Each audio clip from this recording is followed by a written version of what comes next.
सभी स्टूडेंट्स को नमस्कार बेटा।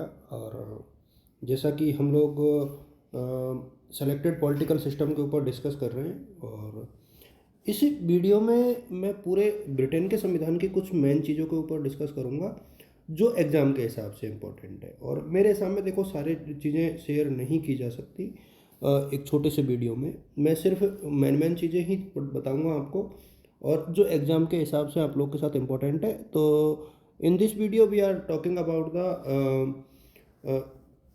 importance, evolution, importance and salient features of the British Constitution, यानी ब्रिटिश जो संविधान है उसके विकास, महत्व और उसकी विशेषताओं के बारे में। इसके अलावा किंग और क्राउन के बारे में हम लोग बात करेंगे, और प्रधानमंत्री और अभिसमय यानी कन्वेंशंस के बारे में बात करेंगे। सिर्फ 4 टॉपिक के ऊपर मैं डिस्कस करूंगा। 15 से 20 मिनट का वीडियो होगा, और इनको आप पढ़ लोगे तो इस जो ब्रिटेन वाला चैप्टर है ना, इसमें से क्वेश्चन आपको मिल जाएगा, 100% मिल जाएगा।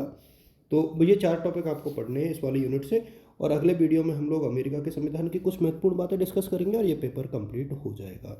देखिए, इस साल चूँकि हम लोगों ने वीडियो बनाना लेट शुरू किया है, तो ये एक इशू आ रहा है। नेक्स्ट ईयर तक मुझे ऐसा लगता है कि शायद यदि सब कुछ ठीक रहा तो हम लोग इस पूरे पेपरों को, सारे पेपरों को बहुत अच्छे से कर पाएंगे, और आपको कहीं ऐसा लगेगा ही नहीं कि आपको कुछ और पढ़ना है। आप लोग इस चीज़ को तय मान के चलें। देखिए, ब्रिटेन का नाम क्या है? इसको ग्रेट ब्रिटेन बोलते हैं अमूमन। ब्रिटिश संविधान की विशेषताएं, तो कॉन्स्टिट्यूशन ऑफ यूके, ये तो है हमारा एक प्रकार से टॉपिक। और इसमें जो इम्पोर्टेंट चीज़ें हैं वो इस पूरे वीडियो में एक साथ ही चर्चा करेंगे हम लोग।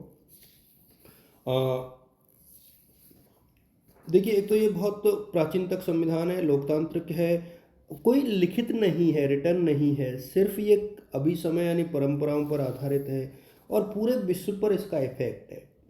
और कई बार तो लोग ये भी कहते हैं कि क्या वास्तव में ब्रिटेन में कोई संविधान है या नहीं है। ये काफ़ी चीज़ें हैं जिनको लेकर के डिस्कस किया जाता है कई बार, लेकिन अच्छा, यहाँ पर जो लिटन स्ट्रेटेजी है वो कहता है कि child of wisdom and chance, मतलब ब्रिटेन का जो संविधान है ना, वो संयोग और विवेक का शिशु है। कई बार ये कहा गया है।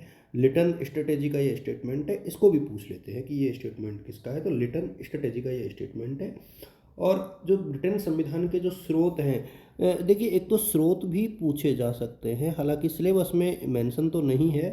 एक तो देखिए, जो मैग्ना कार्टा था 1215 का, 1215 का मैग्ना कार्टा, जिसको अधिकार पत्र कहा जाता है। तो Magna carta, bill of rights, तो इस ये है। एक तो एक संसदीय अधिनियम है, यानी पार्लियामेंट्री जो एक्ट्स हैं वो हैं इसके स्रोत, संसदीय अधिनियम। और इसके अतिरिक्त जो कॉमन लॉज हैं, यानी सामान्य विधि जो है वहाँ की, वो इसके स्रोत हैं। सामान्य विधि, आपको पता ही है ब्रिटेन में जो है विधि का शासन है। प्रथाएं और परंपराएं, यानी जो ट्रेडिशंस और कॉन्वेंशंस हैं, वो हैं इसकी। और संविधान की टीकाएं, टीकाएं शब्द इस्तेमाल यहाँ पर किया गया है, यानी जो कमेंट ऑन द कॉन्स्टिट्यूशन, तो संविधान पर टीकाएं। ये जो 5-6 पॉइंट्स हैं, ये तो होते हैं इसके स्रोत के रूप में। और देखिए, संयोग और विवेक की बात करें तो इन चीज़ों को आप लोग थोड़ा सा छोड़ें, और मैं इनके विशेषताओं के ऊपर मैं डायरेक्ट आ जाता हूँ कि ब्रिटेन के संविधान की प्रमुख विशेषताएं कौन कौन सी हैं।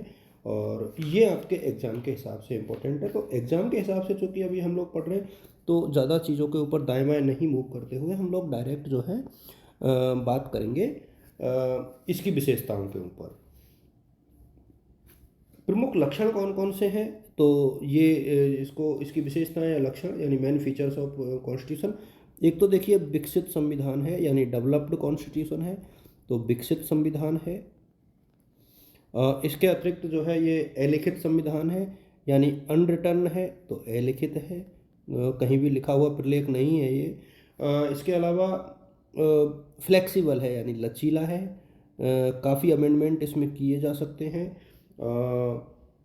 थ्योरी और सिद्धांत में अंतर है, तो सिद्धांत और व्यवहार में अंतर, ये एक बहुत महत्वपूर्ण है, सिद्धांत एवं व्यवहार में अंतर।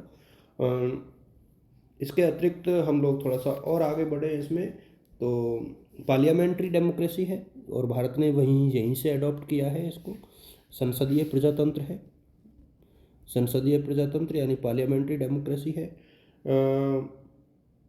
सुप्रीमेसी ऑफ पार्लियामेंट यानी संसद की सर्वोच्चता है, संसद की सर्वोच्चता है।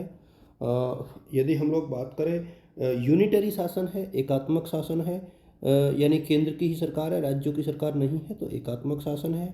और विधि का शासन है यानी रूल ऑफ लॉ, और ये मैं बार बार बता रहा हूँ कि विधि का शासन तो वैसे ही ब्रिटेन का सबसे फेमस है। हम लोग नेक्स्ट आगे बढ़े, अधिकार पत्रों का अभाव है, लेकिन फिर भी नागरिकों की स्वतंत्रताएं बहुत ज़्यादा है। Absence of right of bill of right यानी अधिकार पत्र का अभाव, अधिकार पत्र का अभाव। और इसके साथ ही सेकुलर कंट्री है, धर्मनिरपेक्ष है, मेरे सामने इसको धर्मनिरपेक्ष राज्य कहा जा सकता है। हालांकि ब्रिटेन में इसीलिए क्योंकि कई बार वहाँ पर धर्म के आधार पर मिक्स्ड शासन प्रणाली है, मिश्रित शासन व्यवस्था है, मिक्स्ड शासन प्रणाली है यहाँ पर। और वर्तमान बात करें तो द्विदलीय प्रणाली है, 2 पार्टी सिस्टम है, द्विदलीय प्रणाली है यहाँ पर। और थोड़ा सा आगे बढ़े तो मतलब बहुत लिमिटेड पावर ऑफ सेपरेशन है, यानी शक्ति पृथक्करण सीमित है, तो सीमित शक्ति पृथक्करण है। और नेक्स्ट यदि हम लोग बात करें तो न्यायपालिका का व्यवस्था और कार्य प्रकार से पृथक्करण, यानी अब इसको तो आप जो शक्ति पृथक्करण में ये ऑटोमेटिक ही आ जाएगा कि किस प्रकार से शक्ति पृथक्करण किया गया है। तो ये जो है वो क्वेश्चन यहाँ से आप लोग कर सकते हो। और एक क्वेश्चन जो एग्जाम में काफ़ी बार पूछा जाता है, मैं इसको थोड़ा सा आप लोग के साथ साझा कर देता हूँ। ब्रिटेन में जो है प्राइम मिनिस्टर का शासन कहा जाता है, यानी प्रधानमंत्री का महत्व ज़्यादा है, और इसीलिए इसको प्रधानमंत्री को जो है प्राइमस इंटर पेरेस बोला जाता है, नहीं समकक्षों में प्रथम। और क्योंकि जो प्रधानमंत्री है उसकी स्थिति काफ़ी मजबूत होती है, संसद पर उसका नियंत्रण होता है, कैबिनेट पर होता है, उसकी शक्तियाँ बहुत होती हैं, जो जनरल इलेक्शन होता है वहाँ प्रधानमंत्री इम्पोर्टेंट होता है ना, सर्वोच्च शासक होता है, तो प्रधानमंत्री इसीलिए वहाँ पर काफ़ी इम्पोर्टेंट है ब्रिटेन के संबंध में। तो इसको आप लोग देख सकते हो। अच्छा, अभी समय क्या होते हैं, कानून और अभिसमय। तो अभिसमय की बात करें तो अभिसमय के ऊपर क्वेश्चन पूछा जाएगा निश्चित तौर पर। संविधान में अभिसमय, तो ब्रिटेन में अभिसमय की क्या भूमिका है, इसके ऊपर क्वेश्चन पूछा जा सकता है। संविधान में अभिसमय, अभिसमय से मतलब यहाँ पर है कन्वेंशंस ऑफ द कॉन्स्टिट्यूशन। देखो अभिसमय क्या है, संविधान संबंधी नैतिकता के आदेश, यानी पर्सपेक्ट्स ऑफ कॉन्स्टिट्यूशनल मॉरलिटी, डायसी के अनुसार है ये। इसको कई बार आप लोग इसको कर सकते हो। देखिए संविधान है क्या, संविधान में अभिसय वे रीति रिवाज और समझौते हैं जिनके अनुसार विधानमंडल के विभिन्न अंगों को अपने विवेकाधिकारिक अधिकारों का प्रयोग करना चाहिए, वो सम्राट के परमाधिकार हो या पार्लियामेंट के विशेष अधिकार।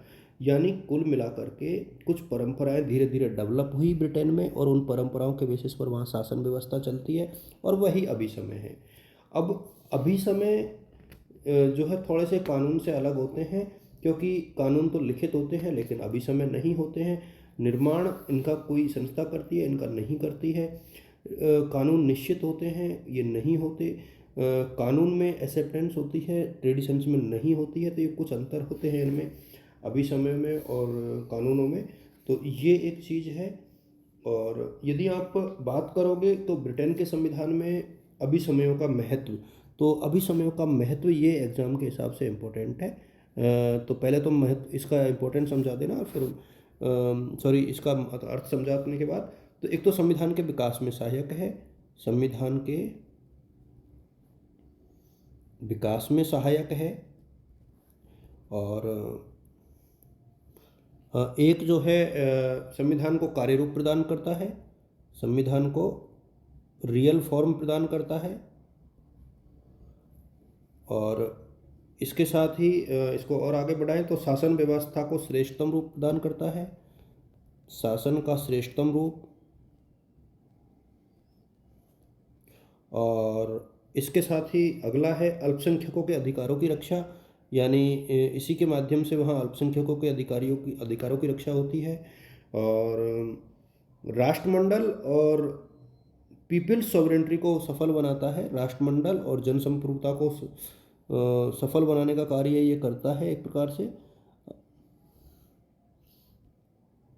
और इसके बाद यदि हम लोग और आगे बढ़े, जिससे कि इसका इम्पोर्टेंस बढ़ जाती है अभिसमयों की, तो ये जो 5 पॉइंट है इनको आप लोग जरूर कर देना। अभिसमय जो है संविधान की आत्मा है, ये कहा जाता है वहाँ पर। तो ये अभिसमय वाला जो चैप्टर है या टॉपिक है, ये आपके हिसाब से पढ़ लेना इसको अभिसमय में, और इसमें अंतर भी। और किंग और क्राउन, देखिए एक क्वेश्चन यहाँ से जरूर आएगा, किंग एंड क्राउन यानी सम्राट और ताज। ये क्वेश्चन एग्जाम में आता है। सम्राट और ताज का आप लोग जहाँ से भी पढ़ोगे वहाँ से पता लग जाएगा। दोनों में अंतर क्या है, देखिए बहुत सिंपल चीज़ है। मतलब ब्रिटेन में अपने आप में जो है किंग और क्राउन जो है एक सिंबल्स हैं। सम्राट एक व्यक्ति होता है, आप सबको पता है। किंग जो है एक, देखिए दोनों में यदि अंतर आप करोगे तो सम्राट, बहुत सिंपल तरीके से आप लोग दोनों में अंतर कर सकते हो। सम्राट क्या होता है, देखो एक तरफ तो सम्राट लिख दो आप, ठीक है, यानी किंग लिख दो, सम्राट, और एक तरफ आप लिख दो राजमुकुट। राजमुकुट यानी क्राउन या ताज। तो देखिए ये तो एक व्यक्ति होता है, ठीक है, और ये होता है एक संस्था यानी इंस्टीट्यूशन। और इसी प्रकार से ये जो सम्राट होता है ना, वो होता है अस्थाई।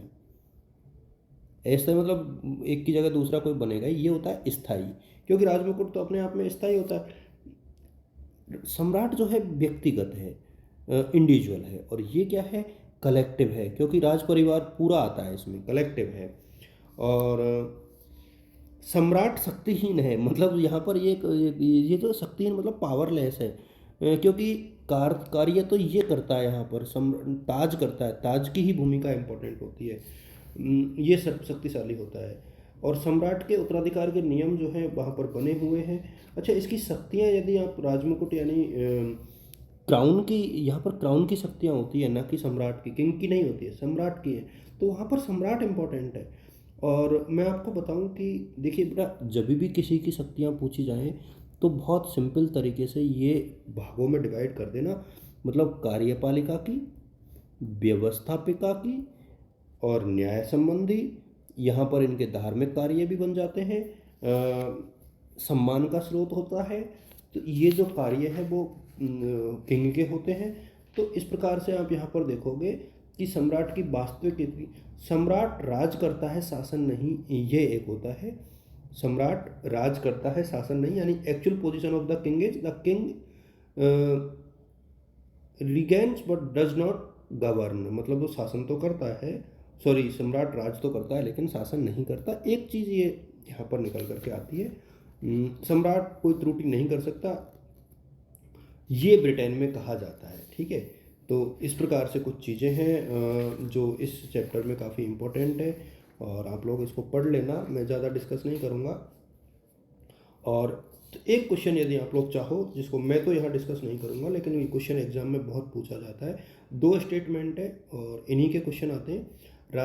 लॉवेल ने कहा है कि राजनीतिक मेहराब की आधारशिला है, ये क्वेश्चन पूछा जाता है। और एक जो है रैमजे मॉर का स्टेटमेंट है, कैबिनेट राज्य के जहाज का परिचालन तंत्र है, यानी जो कैबिनेट होती है यानी मंत्रिमंडल होता है, वो काफ़ी मायने रखता है ब्रिटेन में। तो मंत्रिमंडल की शक्तियाँ, और जहाँ शक्तियाँ पूछ ले वहाँ आप लोगों को कार्यपालिका, विधायिका, वित्तीय, न्यायिक कार्यों को आंख बंद करके लिख देना है बस।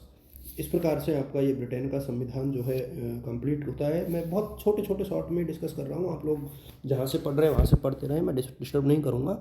और अब अमेरिका